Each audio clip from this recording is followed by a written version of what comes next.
चलिए, तो देखिए हम लोग जल पढ़ रहे हैं।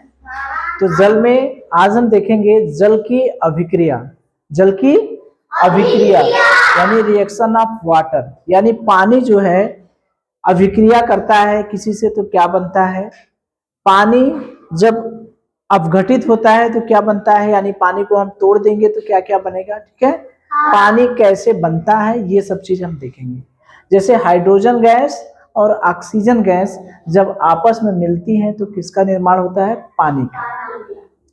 तो इस अभिक्रिया को कहते हैं योगात्मक अभिक्रिया। ये दोनों जुड़ गए कि नहीं, हाइड्रोजन और ऑक्सीजन आपस में मिल गए तो क्या बन गया, पानी। ये गैस है, ये भी गैस है, लेकिन दोनों गैसें आपस में मिल गई तो क्या बन गया, पानी। ठीक है, तो आपसे प्रश्न आएगा कि पानी जो है किन दो गैसों से मिलकर बनता है। तो कौन कौन है, हाइड्रोजन और ऑक्सीजन। कौन कौन है, हाइड्रोजन और ऑक्सीजन। तो पानी किन से मिलकर बनता है, हाइड्रोजन और ऑक्सीजन। ठीक है, यह अभिक्रिया क्या कहलाती है, योगात्मक अभिक्रिया। ठीक है, योगात्मक अभिक्रिया में दो पदार्थ आपस में जुड़ जाते हैं और एक पदार्थ बनता है। ठीक है, जैसे दोनों आपस में चिपक गए, ठीक है, तो एक पदार्थ बन गया, तो ये बन गई योगात्मक अभिक्रिया। देखिए जब भी अम्ल और क्षार मिलते हैं तो वो हमेशा लवण बनाते हैं। ठीक है, और उसके साथ साथ पानी बनाते हैं। तो अम्ल देखिए, अलग से अम्ल बहुत खतरनाक है। ठीक है, अम्ल अगर देखे होंगे शीशी का बॉटल, उस पर HCl लिखा रहता है, जो लैट्रिन धोने के लिए आता है उस पर HCl पीला पीला भरा रहता है। ठीक है, अगर उसको जमीन पर गिरा देंगे तो बुझा बुझा देने लगता है, जलने लगता है। देखते हैं, किसी ने देखा है, जो बोतल में भरा रहता है उसको हाथ से छूना भी मना रहता है। अगर कहीं से मिट्टी पर गिर जाता है तो बुझा देकर पूरी मिट्टी गला देता है। ईंटा पर गिर जाएगा, ईंटा गला देगा। लकड़ी पर गिर जाएगा, लकड़ी को जला देगा। जलाने का मतलब पूरा खत्म कर देगा। कपड़े पर गिर जाएगा, कपड़ा पूरा जल जाएगा। देखे हैं, इतने लोग देखे हैं। तो वो होता है अम्ल। ठीक, वो क्या होता है, अम्ल। ठीक है, और एक होता है क्षार जिसमें OH रहता है, जैसे सोडियम हाइड्रोक्साइड, इसका नाम है सोडियम हाइड्रोक्साइड, जिसमें OH रहता है, वो होता है क्षार। तो अम्ल अलग से बहुत खतरनाक है, लेकिन जब उसको क्षार से मिला देंगे तो बेचारा एकदम उदासीन हो जाता है, मतलब उसका कोई प्रभाव नहीं पड़ता, कोई खतरनाक काम नहीं है, वो एकदम समाप्त हो जाता है। उसकी जो एसिड वाला पन रहता है वो क्या होता है, समाप्त हो जाता है। ठीक है, अम्ल को अलग से किसी कपड़े पर गिराएंगे तो जला देगा। क्षार के साथ जब मिला देंगे तो अब उसको कपड़े पर गिराएंगे तो कोई प्रभाव नहीं पड़ेगा। ठीक है, तो यही काम हमारे पेट में भी होता है, जानते हैं। पेट में भी HCl अम्ल आता है, हड्डियों को गलाने उलाने के लिए अम्ल निकलता है। ठीक है, बहुत से एंजाइम निकलते हैं हमारे भोजन को गलाने के लिए ना। तो जब हड्डी वड्डी खाते हैं हम लोग, कोई कड़ा चीज खाते हैं तो एसिड निकलता है, अम्ल निकलता है। ठीक है, लेकिन जो आंत की दीवारें रहती हैं वो क्षार भी स्रावित करती रहती हैं। वो अपनी सुरक्षा करने के लिए, एसिडवा हमारा पेटवा नहीं जला देता, लेकिन जो उसकी दीवारें रहती हैं वो अपने अंदर से क्षार निकालती रहती है। इस वजह से वो उदासीन हो जाता, दीवार नहीं खराब होती, आमाशय की, पेट की। ठीक है, ऐसे त्वचा पर गिरा देते हैं तो एसिड जला देता है, तो पेटों में तो जला देना चाहिए, लेकिन वो दीवार जो है, जो आमाशय की दीवारें होती हैं, वो अपने को बचाने के लिए हमेशा थोड़ी मात्रा में क्षार स्रावित करती रहती हैं, जिससे वो दीवार के पास जो एसिड आए वो बचा रहे। ठीक है, तो अम्ल और क्षार जब भी मिलेंगे तो उदासीन हो जाएंगे, यानी क्या बनता है, लवण, और उसके साथ साथ क्या बनता है, पानी। ठीक है, तो देखिए प्रश्न कैसे आएगा कि अम्ल और क्षार आपस में क्रिया करते हैं तो क्या बनता है, लवण बनेगा और क्या बनेगा, पानी। यानी अम्ल और क्षार जब आपस में क्रिया करा देंगे तब भी पानी बनेगा। ठीक है, ये पानी है कि नहीं। ठीक है, तो अगर इस तरह से कोई अभिक्रिया दे दे कि अम्ल और क्षार मिलकर लवण और जल बनाते हैं तो यह अभिक्रिया क्या कहलाती है?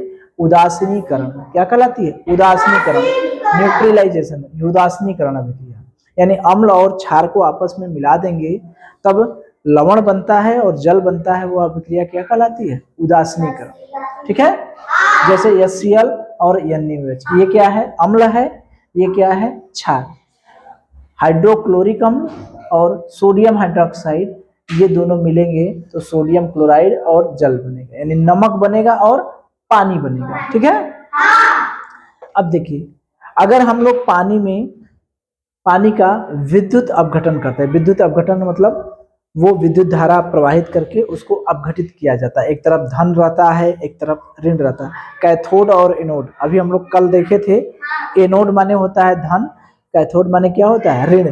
डाल करके विद्युत धारा प्रवाहित करते हैं। तो पानी में अगर हम विद्युत अपघटन करेंगे तो ये विद्युत अपघटन होता है। विद्युत धारा प्रवाहित करके क्या करते हैं? विद्युत अपघटन करते हैं। तो पानी का जब विद्युत अपघटन करेंगे तो जिन गैसों से मिलकर बना है वही गैसों फिर टूट जाएंगी, यानी हाइड्रोजन गैस बनेगा और ऑक्सीजन गैस। ठीक है, तो इसमें क्या प्रश्न आएगा कि जब जल का विद्युत अपघटन करते हैं तो कौन सी गैसें मिलती हैं? कौन सी गैसें मिलती हैं? हाइड्रोजन और ऑक्सीजन। ठीक है, या पानी से हमें हाइड्रोजन और ऑक्सीजन गैस बनाना है तो हम क्या करेंगे? योगात्मक अभिक्रिया कराएंगे, उदासीनीकरण अभिक्रिया कराएंगे या वैद्युत अपघटन करेंगे? पानी का क्या करेंगे?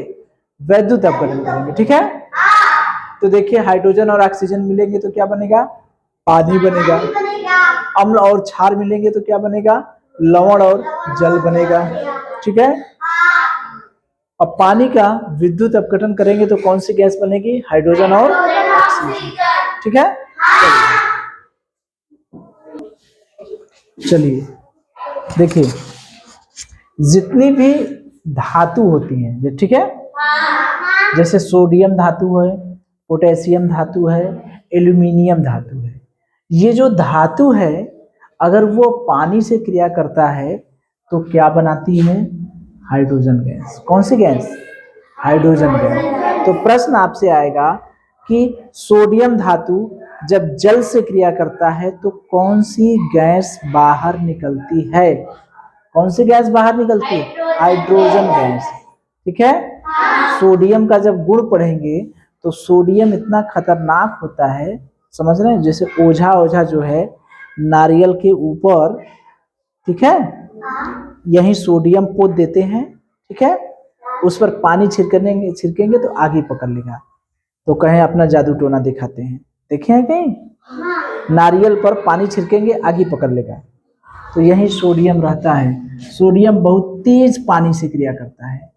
ठीक है, सोडियम को पानी में डाल देंगे तो जलने लगेगा तुरंत। बात समझ में आ रही है? तो इसका काम ओझा ओझा, मतलब जैसे कहते हैं जादू दिखाने के लिए, हम जादू हैं, उसमें भूत प्रेत पकड़ लिया है, समझ रहे हैं? तो वो क्या रहता है? सोडियम रहता है। तो सोडियम जो है, सोडियम, पोटेशियम, एल्युमिनियम, ये जब धातुएं हैं, ये धातुएं पानी से क्रिया करती हैं तो कौन सी गैस बाहर निकले? जो गैसवा निकलती है वो कौन सी गैस रहती है? Hydrogen gas. ठीक है, तो वो हो गई हाइड्रोजन गैस। तो क्या कुछ ऐसे भी धातु हैं जो पानी से क्रिया नहीं करते? बहुत से धातु हैं पानी से क्रिया नहीं करते। जितने घर में बर्तन देखते हैं वो बर्तन पानी में पानी को बर्तन में रख देते हैं तो क्या पानी बदल जाता है? स्टील के बर्तन में पानी रखते हैं तो पानी बदल जाता है? नहीं बदलता ना। तांबे के बर्तन में पानी रखते हैं तो बदल जाता है। राजा महाराजा थे, अब तो हम लोगों के पास सोना चांदी तो है नहीं, ठीक है, तो राजा महाराजा थे तो चांदी के बर्तन में पानी पीते थे, देखते हैं, देखे होंगे टीवी उवी में, चांदी और सोने के बर्तन में। तो चांदी और सोना भी पानी से क्रिया नहीं करता। तो कुछ ऐसे धातुएं हैं जो पानी से क्रिया नहीं करती। कौन कौन? प्लेटिनम धातु, ठीक है, चांदी, सिल्वर, सिल्वर माने चांदी, गोल्ड, ठीक है, और मिश्र धातु। मिश्र धातु मतलब समझे, जो दो धातु को आपस में मिलाकर बनाते हैं, ठीक है। कांसा हो गया, ठीक है। तो यही है, देखिए platinum, gold, silver, copper. Copper के बर्तन में भी पानी पीते हैं लोग, कहते हैं कि इसमें पानी पीने से बहुत से रोग दूर हो जाते हैं। तांबा का बर्तन लेंगे, कापर, कापर माने तांबा, समझ रहे हैं। तांबा के बर्तन में पानी रख देंगे, उसको फिर सुबह सुबह पीते हैं तो लोग कहते हैं कि कुछ बीमारियां दूर हो जाती हैं, ठीक है। तो तांबा भी पानी से क्रिया तो करता नहीं, अगर क्रिया करता तो बर्तन में पानी हम रख पाते, वो तो क्रिया करके कुछ दूसरा बना देता।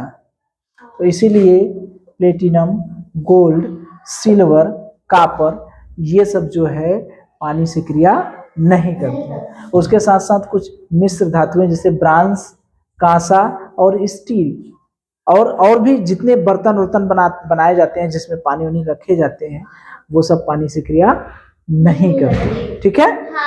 तो मिश्र धातु का मतलब होता है दो धातुओं से मिलकर बनी है, दो या दो से अधिक धातुओं से मिलकर बनी है। ये जो मिश्र धातु होता है वो दो या दो से अधिक धातुओं से मिलकर बनाए जाते हैं। जैसे कुछ लोग रोल गोल्ड का पहनते हैं ना, देखने में लगेगा सोना, लेकिन वास्तव में सोना नहीं रहता, वह पीतल, ठीक है, पीतल और थोड़ा बहुत कुछ अन्य पदार्थ मिला करके बनाते हैं। तो वो रोल गोल्ड भी आपका क्या है, मिश्र धातु। तो जिसमें दो या दो से अधिक पदार्थ मिला करके बनाते हैं उसको हम लोग क्या कहते हैं, मिश्र धातु, ठीक है।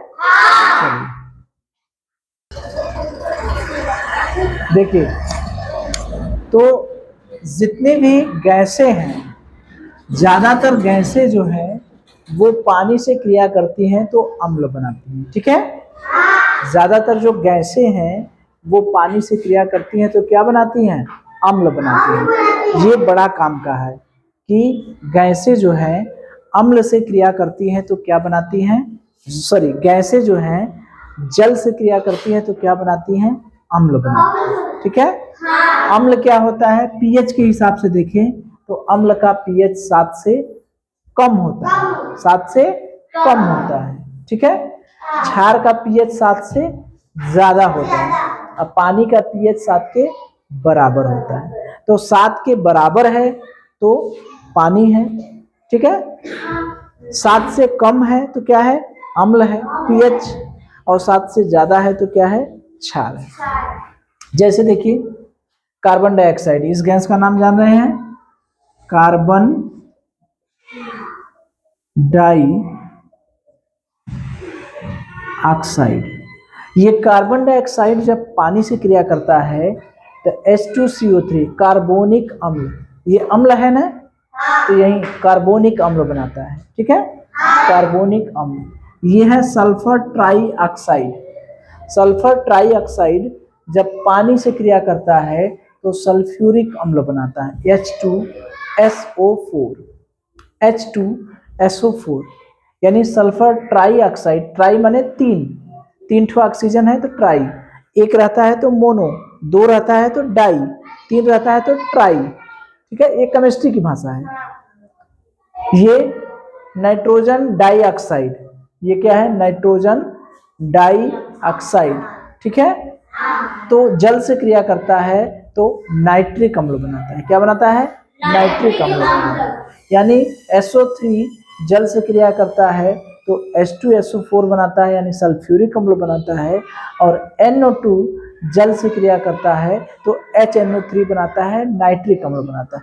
ये दोनों अम्ल बड़े खतरनाक हैं। ये दोनों अम्ल क्या हैं, बड़ी खतरनाक हैं।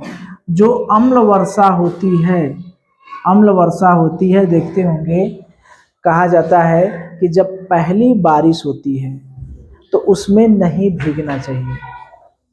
पहली बारिश जब होती है तो नहीं भीगना चाहिए, क्योंकि त्वचा पर फफोले पड़ जाते हैं, स्किन की बीमारी हो जाती है, खुजली होने लगती है, तरह तरह की त्वचा संबंधी समस्याएं हो जाती हैं। क्यों, क्योंकि बारिश हुआ रहता नहीं।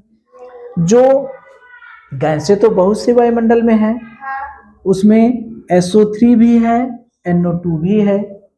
जब बारिश होता है तो वो SO3 और NO2 गैसें जो है पानी से मिलती हैं तो क्या बनाती हैं? अम्ल बनाती हैं। सल्फ्यूरिक अम्ल बनाती हैं और नाइट्रिक अम्ल बनाती हैं। तो ये अम्ल जब त्वचा पर पड़ेगा तो किसी को खुजली होता है कि नहीं? पहली बारिश में भीगते हैं तो खुजली उजली होता होगा, और घर वाले बिगड़ते होंगे कि अरे पहली बारिश में मत भीगिए ना।